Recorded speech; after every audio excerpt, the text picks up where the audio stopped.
Assalamualaikum warahmatullahi wabarakatuh. Bismillahirrahmanirrahim. Alhamdulillah wassalatu wassalamu ala Rasulillah wa ala alihi wa ashabihi wa man ihtada bihadihi wa istanna bisunnatihi ila yaumiddin. Amma ba'd. Kita sambung ke surat 115. Ada baki sedikit lagi ulasan Imam Al-Ghazali rahimahullah berkenaan dengan Imam Syafi'i rahimahullah, dan setelah itu beliau akan susul dengan menceritakan kepribadian Imam Malik. Lihatlah betapa adanya keinsafan dari orang yang mendoa, iaitu Imam Ahmad yang mendoakan Imam Syafi'i dan Imam Abu Thawr, walaupun mereka seangkatan, sama-sama alim, tapi atas dasar insaf, yakni akur dengan kemuliaan seseorang ataupun hak seseorang, maka mereka memujinya dan juga mendoakannya. Dan betapa pula darjat orang yang didoakan, yakni Imam Syafi'i. Jadi orang yang mendoakan itu tinggi darjat, dan orang yang didoakan pun tinggi darjat. Cobalah bandingkan dengan Imam Syafi'i akan teman-teman dan tokoh-tokoh ulama pada masa ini. Imam Ghazali seolah ingin mengadu hal tentang teman-teman penuntut ilmu dan juga ulama, tokoh-tokoh ulama pada zaman dia, yang mungkin sudah timbul dipanggil gejala persaingan, jatuh-menjatuh, hina-menghina di antara satu sama lain. Berbeza dengan ulama yang terdahulu, yang mereka saling mendoakan, saling memuji, menyanjung dan juga mengakui kemuliaan, kehebatan masing-masing. Dan apa yang terjadi di kalangan mereka yang merupakan pendendaman dan pemusuhan, iaitu teman-teman penuntut ilmu dan juga tokoh-tokoh ulama pada zaman dia. Yang berlaku dipanggil dendam dan juga pemusuhan. Supaya engkau tahu keteledoran mereka, maknanya kelalaian mereka mengakui mengikut ulama besar, walaupun mereka mengakui pengikut mazhab yang terdahulu, pengikut Imam Syafi'i, pengikut Imam Malik, tapi sifat mereka, akhlak mereka berbeza dengan imam-imam yang terdahulu.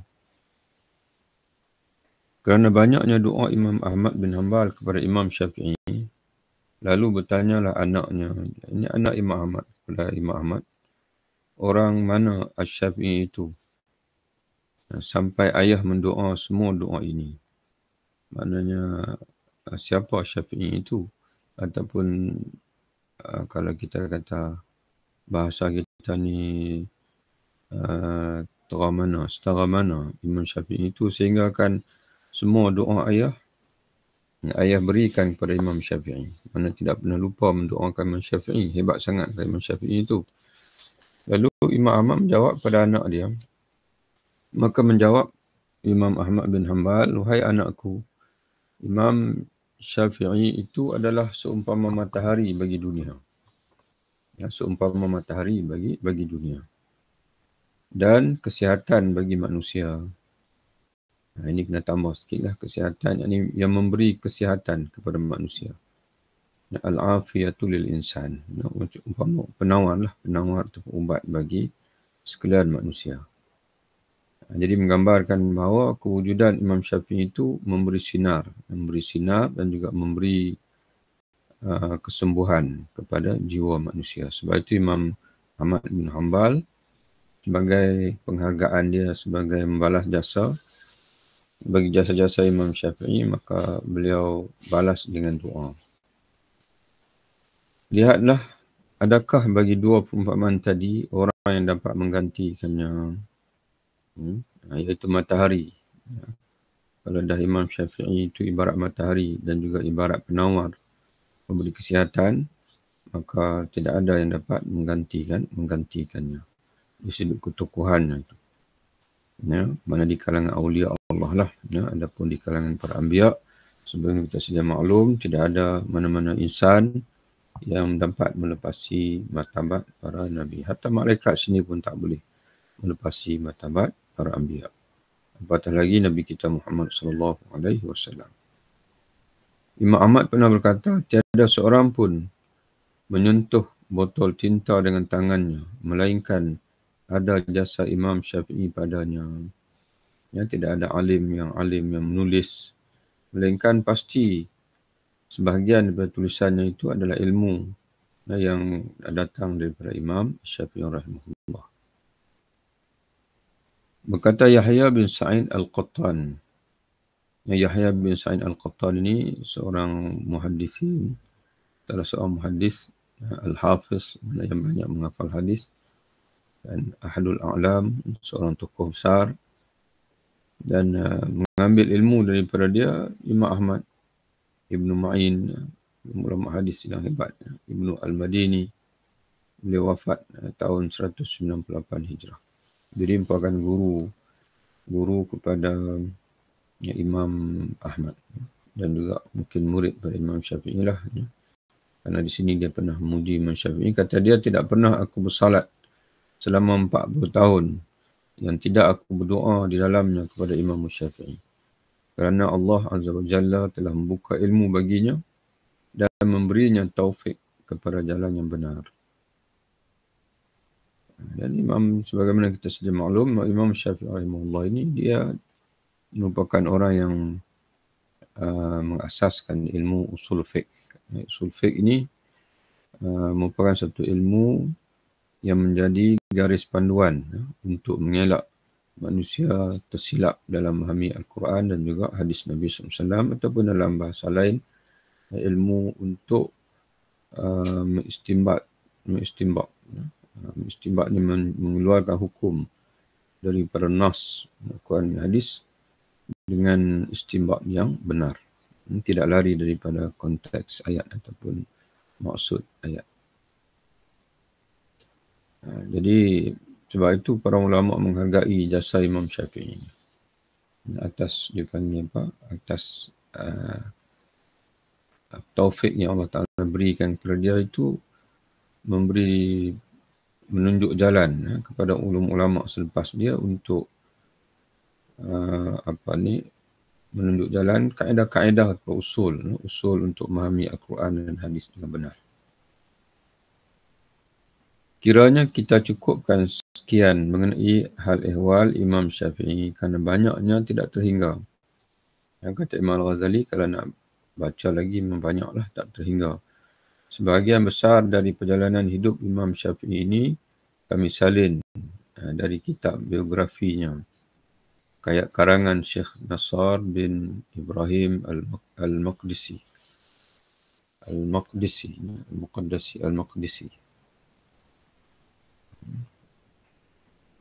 Al-Nasr dalam kitab Arabnya dia sebut Syekh Nasr ibn Ibrahim Al-Maqdisi.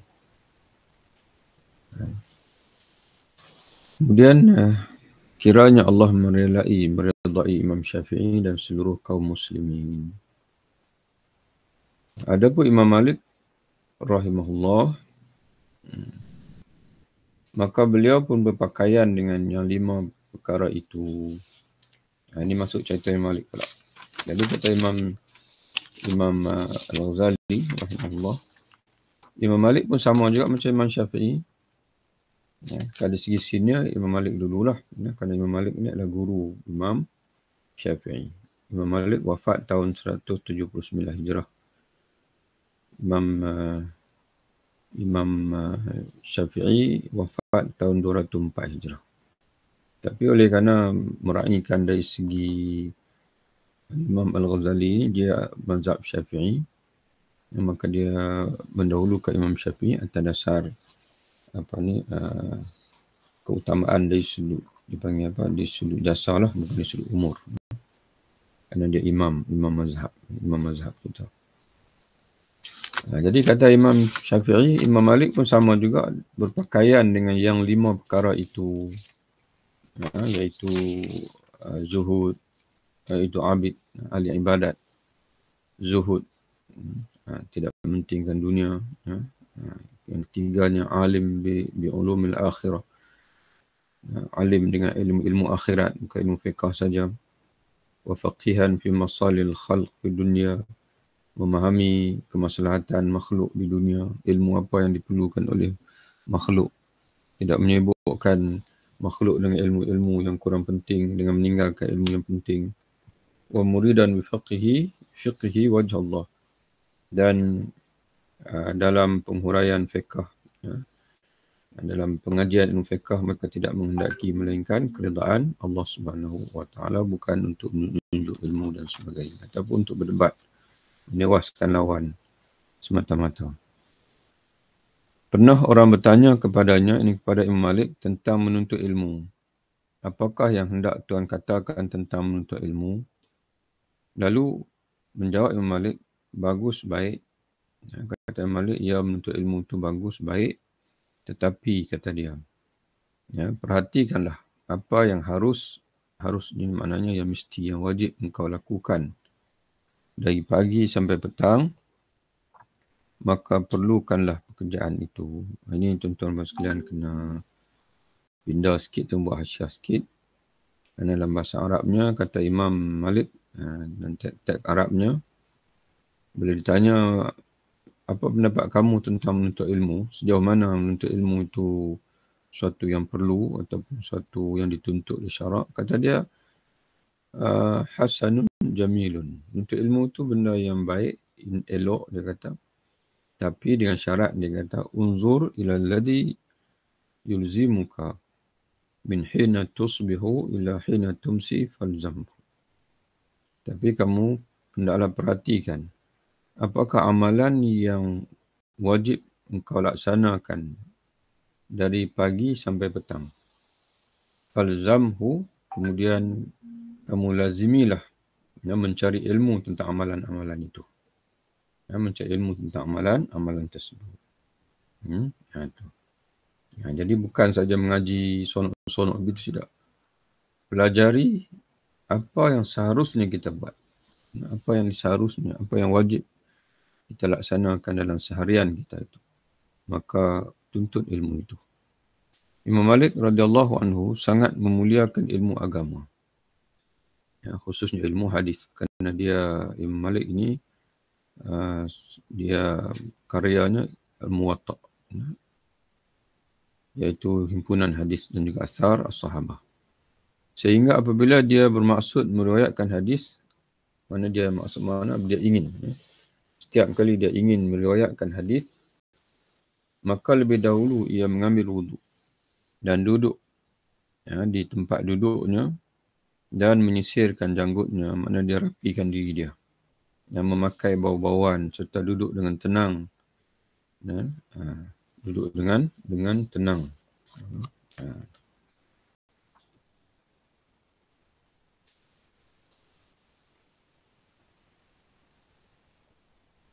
Duduk dengan tenang, wahai batin, waqarin.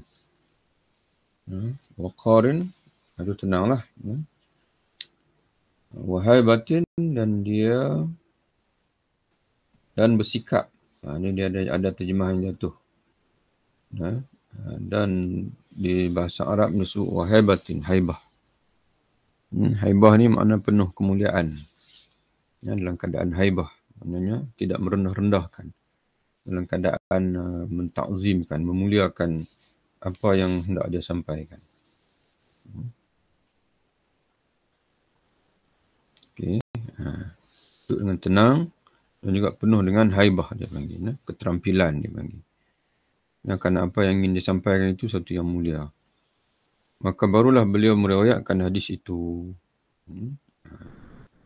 Dia ambil wuduk, kemudian dia duduk dengan tenang, dia merapikan berwangian dan sebagainya, duduk dengan tenang dan penuh, dia panggil, kemuliaan. Dia panggil. Setelah itu barulah beliau meriwayatkan hadis.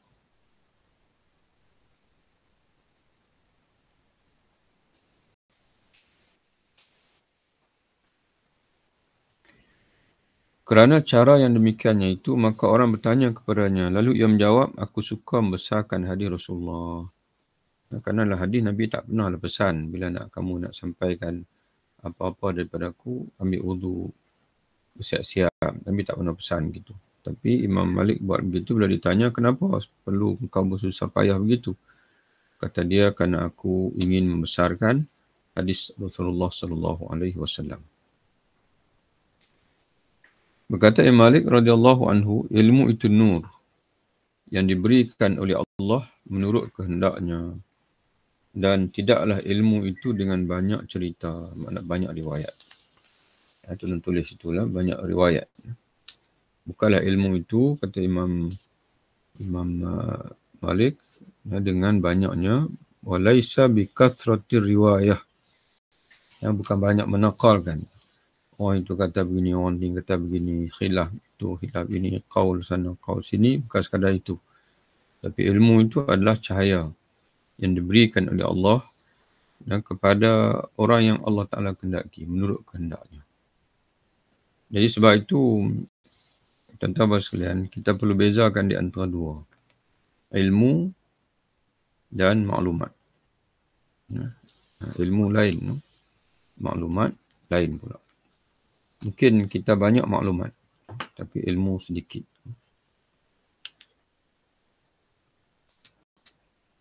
Ilmu ini satu benda yang pasti benar. Ilmu itu satu benda yang pasti. Kalau sebab itu sebagian ulama menyatakan bahawa ilmu itu sama makna dengan yakin. Bila kita mendapat ilmu, makna kita mendapat keyakinan. Satu benda yang dipanggil mutabiqun al-idrak al-mutabiq lil-waqi'. Mengenali, mengetahui, di mana pengetahuan itu selari dengan yang realiti yang sebenar. Jadi ramai manusia mengetahui berapa maklumat, tapi ghair mutabiq lil-waqi'. Pengetahuan dia itu tidak menepati realiti. Maksudnya itu semua adalah dalam Quran disebut dengan zon, dipanggil. Ataupun disebut dengan sangkaan, hanya semata-mata sangkaan saja. Jadi kerana itu, pada zaman hari ini, zaman dipanggil banyak maklumat. Kerana meluasnya teknologi maklumat. Tapi maklumat yang sampai kepada manusia itu banyak palsu. Jadi sebab itu bukan ilmu. Itu bukan ilmu. Ilmu ini suatu benda yang pasti. Mengikut bahasa Quran, ilmu ini suatu benda yang pasti. Jadi sebab itu Allah Ta'ala menyatakan, innama yakhshallaha min ibadil ulama. Sesungguhnya hanya yang takut kepada Allah dengan hamba-hambanya ialah orang-orang berilmu. Ya, ulama. Jadi mustahil Allah Ta'ala maksudkan di sini orang bermaklumat. Yang mana maklumat ini ada yang betul dan yang tak betul. Jadi orang yang berilmu maknanya orang yang mengetahui perkara yang benar, yang hakikat. Ya. Apatah lagi hakikat dipanggil batin yang disebut oleh Imam Al-Ghazali dengan ilmu mukasyafah. Kemudian Imam Malik, kehormatan dan kemuliaan yang diberikan Imam Malik itu menunjukkan kepada ketinggian mutu pengetahuan tentang kebesaran Allah Ta'ala. Ya, kerana apa yang disampaikan oleh Nabi itu adalah daripada wahyu Allah. Ya, daripada Allah Ta'ala. Jadi bila dia muliakan ucapan Nabi, itu menunjukkan betapa besarnya ketinggian Allah SWT dalam hati dia. Tentang tujuan Imam Malik dengan ilmunya itu akan wajah Allah dibuktikan oleh ucapannya. Di antara ucapan Imam Malik iaitu kata dia bertengkar dalam agama tiada guna sama sekali. Dalam bahasa Arabnya kata dia al-jidalu fid din laisa bisyai'in. Bertengkar, berdebat dalam agama ini walaupun orang nampak hebat, tapi sebenarnya tidak ada apa-apa nilai. Kemudian dan dibuktikan lagi bahawa Imam Malik ini mengharapkan keredaan Allah dalam ilmu dia Dibuktikan lagi dengan ucapan Imam Syafi'i rahimahullah, saya melihat Imam Malik ketika dimajukan kepadanya 48 masalah, maka ia menjawab 32 dari masalah itu. Maka dia menjawab mengenai 32 dari masalah-masalah itu, saya tidak tahu. Saya tidak tahu, dia jawab. 48 masalah. Daripada 48 masalah itu, 32 dia kata la adri, saya tidak tahu. Mana dia hanya jawab berapa saja. Dia hanya jawab 10 berapa? 48. Tolak 32. Lebih kurang dalam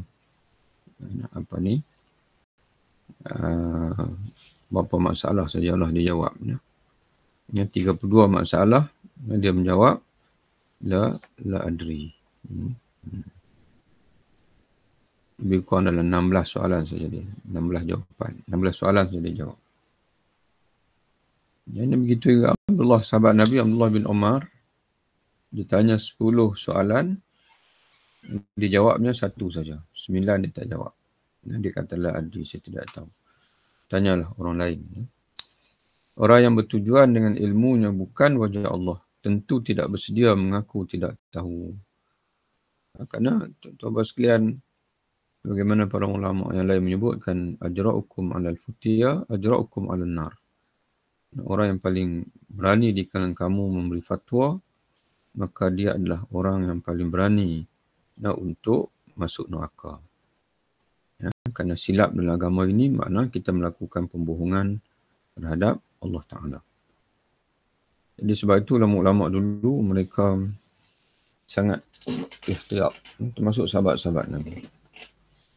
Orang yang bertujuan dengan ilmunya bukan wajah Allah tentu tidak bersedia mengaku tidak tahu. Dari itu Imam Syafi'i rahimahullah, apabila disebut nama ulama, maka Malik adalah bintang yang cemerlang. Maknanya tidak ada yang boleh mengatasi Imam Malik. Dan tidak ada seorang pun yang lebih banyak jasanya kepadaku dari Imam Malik, kata Imam Syafi'i. Menurut riwayat, Khalifah Abu Ja'far al-Mansur melarang Imam Malik daripada meriwayatkan hadis mengenai talak dari orang yang dipaksakan. Talakul mukrah.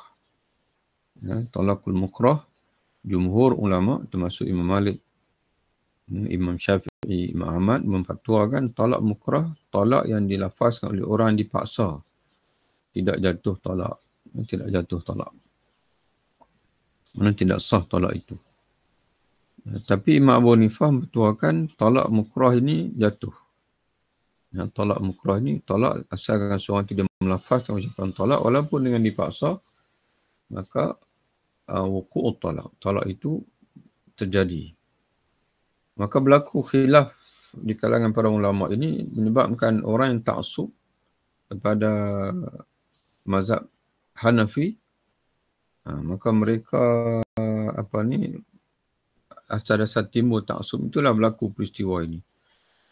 Di mana Khalifah Abu Ja'far al-Mansur, tapi Imam Murtada Az-Zabidi, dia membetulkan. Dalam syarah dia kata bukan Abu Ja'far al-Mansur yang menegah Imam Malik daripada menyampaikan hadis mengenai talak orang dipaksa itu. Tapi ada tokoh lain yang namanya Ja'far. Ja'far bin Sulaiman al-Hashimi, seorang gubernur, seorang pemimpin juga. Yang dia mungkin bermazhab dengan Hanafi dan dia cuba mempertahankan mazhab dia. Maka dia melarang ulama-ulama lain mengeluarkan pandangan yang berbeza dengan mazhab Imam Abu Hanifah. Menurut riwayat, Khalifah Abu Ja'far al-Mansur, buat hasyiah sikit situ, menurut Murtada Az-Zabidi, kata dia yang benarnya bukan Khalifah Abu Ja'far al-Mansur. Khalifah Abu Ja'far al-Mansur ni salah seorang daripada Khalifah Bani Abbasiyah.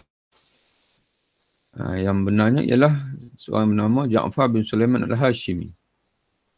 Dia yang melarang Imam Malik daripada meriwayatkan hadis mengenai talak dari orang yang terpaksa. Mana hadis yang mengesahkan bahwasanya orang yang dipaksa tidak jatuh talak. Di mana hadis daripada Sayyidatina Aisyah radhiyallahu anha, la talaqa wala itaqa fi ighlaqin. Rawahu Hakim wa Ibnu Majah wa Ahmad. Kemudian Abu Ja'far ataupun Ja'far bin Sulaiman tadi, dia mengancam orang yang menanyakan hal itu kepada Imam Malik. Lalu Imam Malik menyambut ancaman tadi dengan meriwayatkan di muka umum hadis Nabi yang menerangkan bahawa tidak jatuh talak orang yang dipaksakan. Maka khalifah menyuruh pukul Imam Malik dengan cemeti, tapi beliau terus meriwayatkan hadis itu. Maknanya dia tidak takut dengan siapa-siapa. Dia tetap meriwayatkan walaupun dipukul ataupun ditentang oleh orang lain. Kerana itu merupakan amanah ilmu. Dan Nabi SAW menyebutkan satu hadis, man katama ilman, barang siapa menyembunyikan suatu ilmu yang sepatutnya dia sampaikan kerana diperlukan, tapi dia sembunyikan, maka dia akan ditambat uljima yaumal qiyamah ukama qala sallallahu bilijamin min narin, akan ditambat hidungnya dengan tambatan daripada api neraka dan diheret dalam neraka. Wal-'iyadzu billah. Imam Malik rahimahullah berkata, tiadalah seorang yang benar dalam pembicaraannya dan tidak membohong, melainkan akal fikirannya mendapat hiasan. Melainkan Allah akan menghiasi pemikirannya, akal fikirannya, dan tidak akan kena bencana dan fikiran-fikiran khurafat pada hari tua. Ini tuan-tuan bang kena pindah sekilah. Dan dipanggil dalam bahasa Arab, kata Imam Malik, makana rajulun sadiqan fi hadithihi wa la yukadzibu illa matta'a bi'aqlihi. Atau mutti'a bi'aqlihi wa lam yusibhu ma'al harami afatun wala kharifun. Tidaklah seorang itu sentiasa bercakap benar dan tidak berbohong, melainkan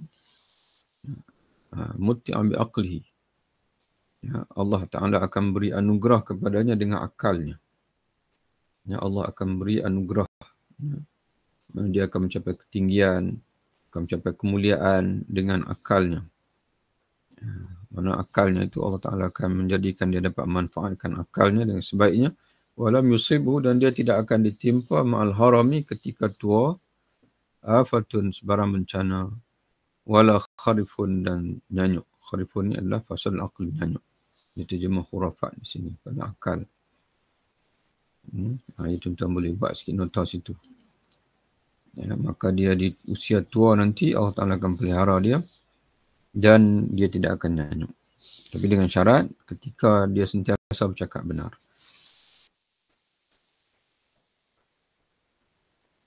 Tentang zuhudnya Imam Malik menghadapi dunia dibuktikan oleh riwayat bahawa Khalifah Al-Mahdi bertanya kepada Imam Malik, adakah tuan punya rumah?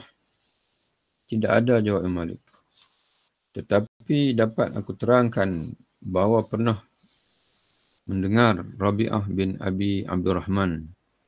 Rabi'ah ini adalah seorang ulama faqih di Madinah. Wafat tahun 130 Hijrah. Seorang faqih yang terkenal lah. Rabi'ah Ar-Ra'yi dia panggil. Al-Ma'ruf bil Ra'yi. Dia faqih ahli ra'yi. Kata dia, bila Khalifah Al-Mahdi, salah seorang Khalifah Bani Umawi, yang Bani Abbasi, dia tanya Imam Malik, kamu ada rumah ke tidak? Imam Malik jawab, tidak ada. Tapi aku nak bagi tahu kamu apa yang pernah disebut oleh Rabi'ah bin Abdurrahman. Kata dia, bangsa seseorang itu ditunjukkan oleh rumahnya. Wallahu a'lam apa maksudnya. Bangsa seseorang dalam bahasa Arabnya, nasabul mar'i daruhu. Nasab seseorang itu adalah rumahnya.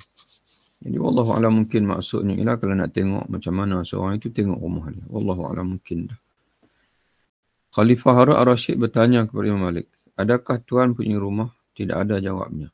Lalu Harun al-Rashid. Harun al-Rashid pun salah seorang khalifah Bani Abbasi juga. Lalu Harun al-Rashid menganugerahkan wang 3,000 dinar kepada Imam Malik. Seraya menyatakan, berilah rumah dengan wang ini. Imam Malik mengambil wang itu tetapi tidak dibelinya rumah. Ketika Harun al-Rashid ingin bertambah terkenal, lalu mengatakan kepada Imam Malik, radhiyallahu anhu, sayugialah tuan pergi bersama kami. Yang mana pergi ke Iraq. Pergi ke Iraq. Berangkat ke Iraq bersama dengan kami. Karena Khalifah Bani Abbasi, pusat pemerintahan dia adalah di Iraq, di Baghdad. Pusat pemerintahan di Baghdad. Jadi dia nak mengajak Imam Malik untuk sama-sama pindah ke Baghdad, agar menjemput Imam Malik untuk pindah ke Baghdad. Cuma di sini, tuan-tuan sekalian, kalau tengok pada syarah Murtada Az-Zabidi, dalam bahasa Arabnya, falamma arada ar-Rashid asy-syukhus. Ini diterjemahkan ketika Harun al-Rashid ingin bertambah terkenal. Kalimah asy-syukhus, kalau mengikut tafsiran syarah al-Imam atau Syekh Murtada Az-Zabidi, mana asy-syukhus kata dia ialah al-khuruj min al-Hijaz ila al-Iraq ba'da ada'i manasikil haji. Iaitu pulang ke Iraq, berangkat pulang, al-syukhus, berangkat pulang setelah menunaikan ibadat haji. Jadi Harun al-Rashid yang dia ketika dia musim haji, ketika dia nak berangkat pulang ke Iraq, maka dia pun berkata kepada Imam Malik, sayugialah tuan pergi bersama kami, yakni ke Iraq. Tak usahlah tinggal lagi di Madinah ini, mana pengaruh kamu tak akan orang panggil apa, kamu tak akan terkenal duduk di Madinah. Kerana Madinah ni dia ibarat seperti bandar kecil berbanding dengan Iraq pada ketika itu. Kenapa dia jemput? Sayugialah tuan pergi bersama kami ke Iraq. Aku bercita-cita membawa perhatian manusia kepada kitab Muwatta'. Mana aku nak promosi kitab Muwatta' kamu supaya tersebar ke seluruh dunia. Al-Muwatta' ini nama kitab yang dikarang Imam Malik. Sebagaimana Khalifah Osman membawa kepada Quran. Sebagaimana Osman menyebarkan mushaf. Kerana Sayyidina Osman lah yang mula menyalin mushaf dengan begitu banyak, dia panggil Mushaf Mushaf Induk, dan dihantar ke serata pelosok negeri menggunakan pengaruhnya sebagai khalifah. Jadi begitulah juga aku nak buat yang sama. Menggunakan pengaruh aku sebagai seorang khalifah untuk aku sebar luaskan kitab kamu Al-Muwatta'. Tapi dengan syarat kamu kena pindah ke Baghdad. Menjawab Imam Malik, adapun membawa manusia kepada kitab Muwatta', membawa dengan makna memaksa manusia untuk menerima kitab Muwatta' dan meninggalkan kitab-kitab yang lain, kitab-kitab hadis yang lain, maka tiada jalan kepadanya. Maknanya aku tak bersetuju. Kerana para sahabat Rasulullah SAW sudah tersebar ke segenap negeri sudah wafatnya, mana sudah wafat Rasulullah. Lalu mereka berkatakan hadis. Mereka turut menyampaikan hadis. Mana banyak hadis yang tidak ada dalam Muwatta' ini, tapi yang turut disampaikan oleh sahabat-sahabat yang lain. Adapun Imam Malik kata mungkin maksud dia dia hanya mengambil hadis yang disampaikan oleh sahabat-sahabat di Madinah saja. Ada hadis-hadis yang turut disampaikan oleh Ibn Mas'ud dan sebagainya di tempat-tempat lain. Sebab itu dia tak setuju untuk maksa orang hanya menerima kitab Muwatta' saja. Maka pada tiap-tiap penduduk negeri itu ada ilmunya. Mana ada hadis yang mereka terima daripada sahabat-sahabat. Nabi SAW pernah menyatakan, ikhtilafu ummati rahmatun, perbezaan pendapat umatku adalah suatu rahmat. Namun hadis ini adalah hadis yang dhaif. Hadis dirawikan oleh Imam Al-Baihaqi dari Ibnu Abbas dan isnadnya adalah dhaif. Ikhtilaf umat ini maksud ikhtilaf ulama umatku adalah satu rahmat. Hadis ini tidak sabit dari Nabi SAW. Adapun keluar bersama tuan ke Iraq. Adapun mana yang pertama tadi dia tak setuju. Kemudian adapun pelawaan untuk berpindah ke Iraq, kata dia maka tiada jalan kepadanya juga. Maknanya itu pun dia tak setuju juga. Sebab itu Imam Malik bin Anas merupakan ulama yang senantiasa dipanggil istiqamah di Madinah. Dia mengajar di Madinah. Semua orang nak mengaji, maka semua kena pergi Madinah. Dia tidak keluar daripada Madinah. Nabi SAW pernah bersabda, Al-Madinah tu. Kenapa dia tak nak keluar daripada Madinah? Karena kata dia Nabi bersabda, Al-Madinah tu khairun lahum law kanu ya'lamun. Madinah itu lebih baik bagi mereka kalau mereka mengetahui. Hadis ini kata pentahqiq dalam nota kaki di bawah dirawikan oleh Al-Bukhari dan Muslim dari Sufyan bin Abi Zuhair. Dan lagi sabda Nabi SAW,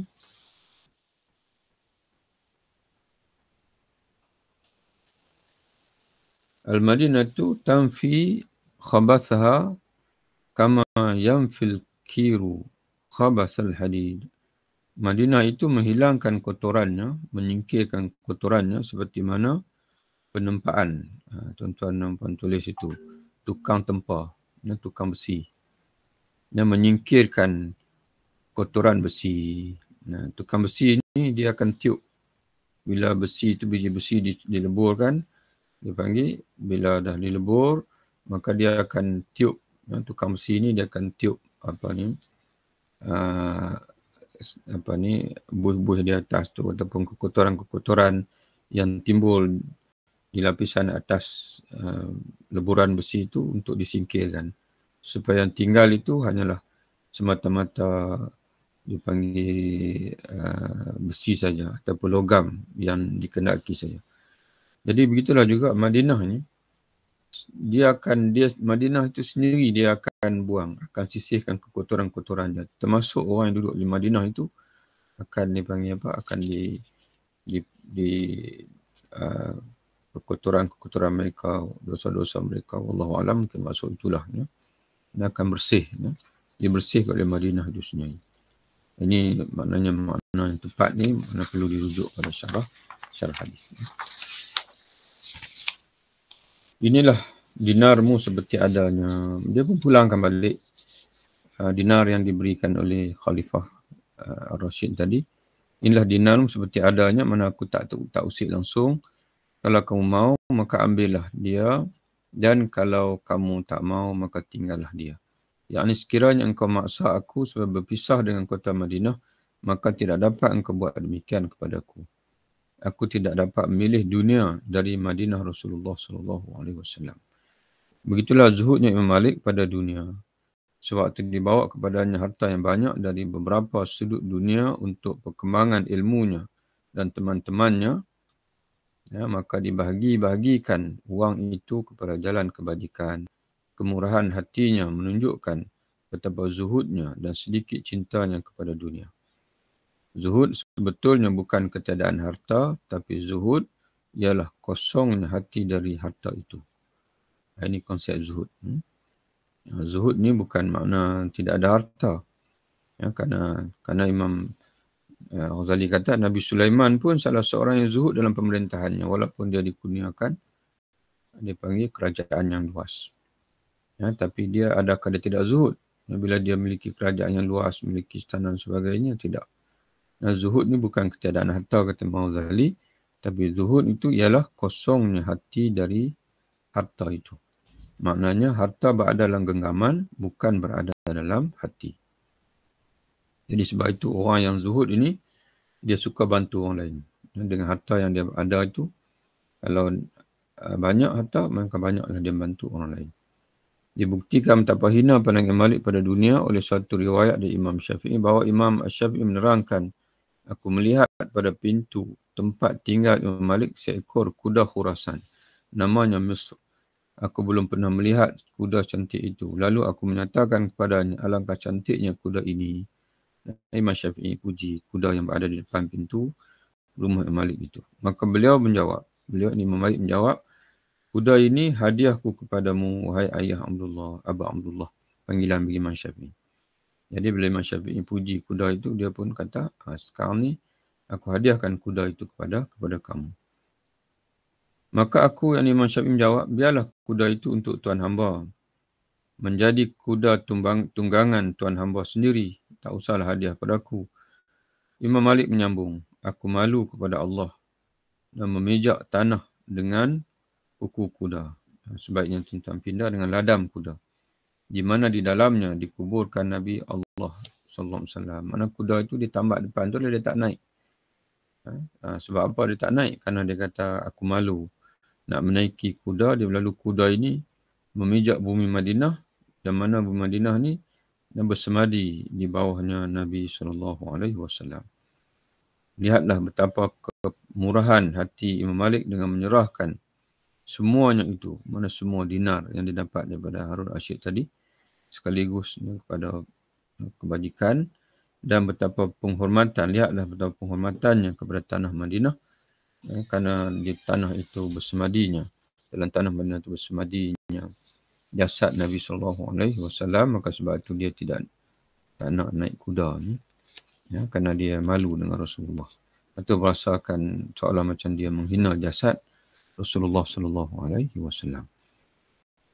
Dibuktikan kepada kehendaknya ilmu itu akan wajah Allah. Ini masuk sifat yang berikutnya, bahwasanya Imam Malik dalam semua ilmunya itu dia tidak menghendaki melainkan keredaan Allah Ta'ala. Yang ini kita akan baca dalam bacaan berikutnya insyaAllah. Wabillahi taufiq. Assalamualaikum warahmatullahi wabarakatuh.